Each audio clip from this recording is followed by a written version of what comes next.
일본 IT 회사 르가르송 입사 예정자 정윤재라고 합니다. 비전공자로서 제일 최고령으로 입사 예정인 정윤재입니다. 네, 제가 일할 기업은 SI 기업, 그러니까 파견되어서 그 현장에서 필요한 시스템을 개발하는 업무고요. 저는 그쪽에서 개발 업무, IT 쪽 용어는 백엔드 쪽 담당을 하게 되었습니다. 현재는 자바를 베이스로 일을 하게 될 예정이고요. 우선 가게 되면 테스팅을 위주로 일을 진행할 예정입니다. 네, 아무래도 면접에서 제일 중요한 거는 일본어다 보니까 일본어에 제 역량을 거의 다 쏟았던 것 같아요.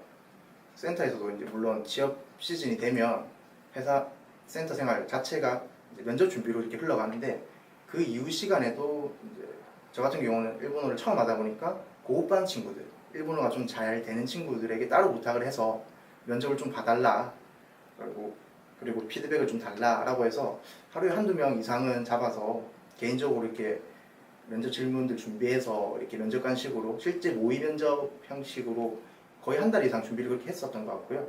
그 이후에는 집으로 돌아가서 자기 전에 저는 배우자가 일본이다 보니까 일본의 아내한테 잠들기 전까지 일본어로 대화하면서 면접 형식으로 질문 주고받고 이렇게 연습했던 것들이 많이 도움이 됐던 것 같아요. 네, 역시나 일본어죠.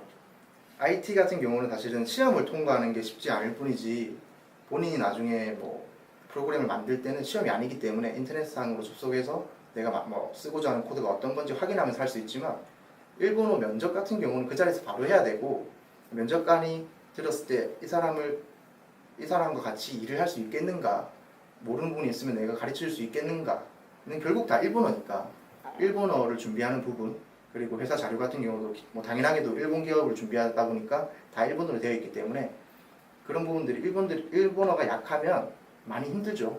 번역기를 쓰는 것도 한계가 있기 때문에. 그래서 저는 일본어로 스크립트를 대본을 미리 준비하고 면접 상황에 대비하는 것들, 그런 것들이 제일 힘들었던 것 같아요.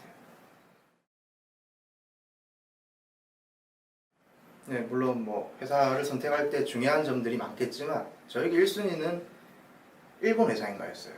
저희가 일본으로 지금 취업을 가지만 사실은 오는 기업 중에 30-40% 정도는 한국계 기업으로 알고 있는데 저의 첫 번째 목표는 일본계 회사에서 일하는 거였어요. 물론 한국계 기업이 나쁘다 이런 건 아니지만 그래도 저희가 1년 동안 일본어를 공부하고 IT를 공부해서 가는데 굳이 거기까지 가서 한국 회사에 일을 하려면 이렇게 힘들게 공부를 할 필요가 있나 라는 생각이 들어서 저의 첫 번째 목표는 일본계 회사인가 였고요.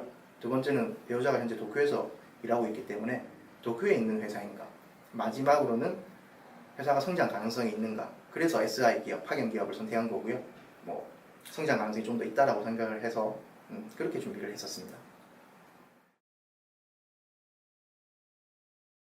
네, 우선은 저희가 개발자로 이제 근무를 하게 될 예정인데 최대한 빠르게, 개발자는 어쩔 수 없어요. 계속 공부를 해야 되는 이게 직종이기 때문에 할 수 있는 한 개발자로 올라갈 수 있는 위치까지 최대로 올라가고 그 이후에는 이제 PM이라고 하는데 프로젝트 매니저라고 해서 한 프로젝트를 책임질 수 있는 위치까지 올라간 다음에 저는 영업이랑 같이 이렇게 하고 싶거든요.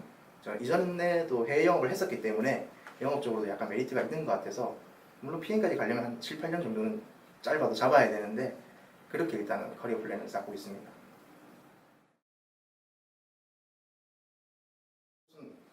해외에 나가서 산다는 것 자체가 결코 쉽지는 않죠. 저는 사실 여기 오기 전에도 호주에서 약 2년 정도 생활을 했었는데 외국인 노동자로 산다는 것 자체는 이렇게 사실 쉽지는 않은 일인데 그럼에도 불구하고 내가 일본에 가야 할 명확한 목표가 있다. 그런 게 제일 중요할 것 같아요. 명확한 목표가 있지 않으면 하는 도중에, 이 코스 진행하는 도중에도 힘든 점들이 많을 텐데 아마 튕겨 나가실 거예요. 아마 견디지 못할 거라고 생각하는데 그건 일본 가서도 마찬가지라고 생각하고요. 본인만의 명확한 이유를 만들고 오시는 게 제일 중요하지 않겠는가. 그러면 어떠한 어려움이 있어도 나름대로 극복할 어떤 계기가 되지 않겠는가 생각합니다.